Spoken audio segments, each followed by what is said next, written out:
ليه لازم تاكل بنجر؟ اهلا بيكم في حلقه جديده من كايرو جاردن. السلسله دي اسمها ليه لازم. السلسله دي بتكلم فيها على الخضروات والفاكهه اللي لازم تاكلها، وهقول لك ليه لازم تاكلها. متنساش تشترك في القناه وتابع كايرو جاردن عشان تعرف كل جديد. جربت بعد ما تاكل بنجر تدخل الحمام وتدخل كده تقضي حاجتك وتلاقي لون احمر مرعب كده يحسسك ان انت في دم طالع منك ويرعبك وتحس انك هتموت؟ لا، ده مش دم، دي صبغه حمراء اسمها البيتالينز وموجوده في البنجر. البنجر فيه مواد كتيره جدا مفيده لجسمك، منهم مادتين، واحده منهم نسميها الميكانيكي والتانيه برضو نسميها الدكتور. خلينا نبدا بالميكانيكي. الميكانيكي دي ماده اسمها نايتريتس او النترات. الماده دي ملهاش اي لون، ولكن مفعولها عامل زي الميكانيكي بالنسبه لجسمك، لان مفعولها سحري ومش ممكن تتخيله. اول ما بتدخل جسمك بتتحول لنيتريك اوكسيد، اكسيد النيتريك. النيتريك اوكسيد ده غاز. الغاز ده مهمته فوق ما تتخيل. عارف الخرطوم كده لما يبقى ضيق؟ تخيل لو حد وسعه. ده بالظبط اللي بيحصل لشرايينك من النيتريك اوكسيد. شرايينك بتوسع، الدم بيتحرك بسهولة، بيوصل لكل اطراف جسمك وبيحسس الشخص ان عنده طاقة رهيبة. طبعا ده لما بيحصل بيقلل ضغط الدم وبيدي طاقة للجسم. علشان كده الجورنال اوف ابلايد فيسيولوجي بيقول فعلا البنجر بيزود الطاقة بنسبة 16%.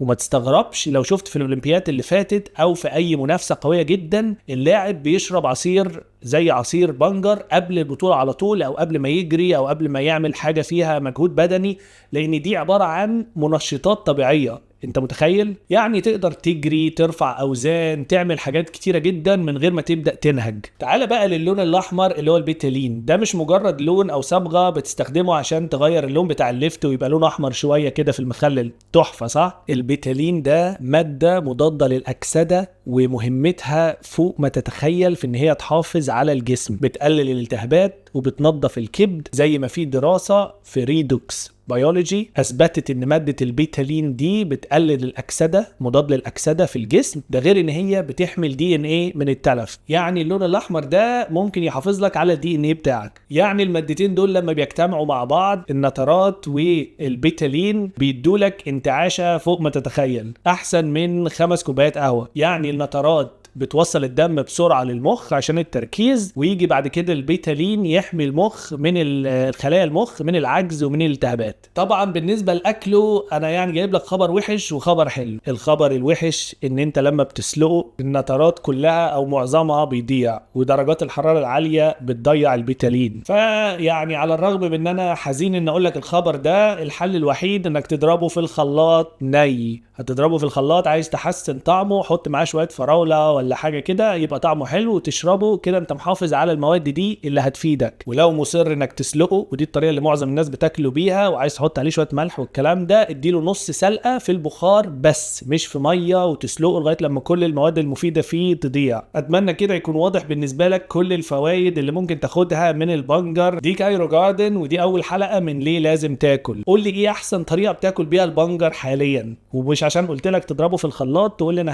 على طول بضربه في الخلاط ودي الطريقه المفضله بالنسبه لي. لا، قول لي انت حاليا بتاكله ازاي. ما تنساش تعمل لايك وشير وتشترك في القناه عشان تشوف كل الحلقات الجايه.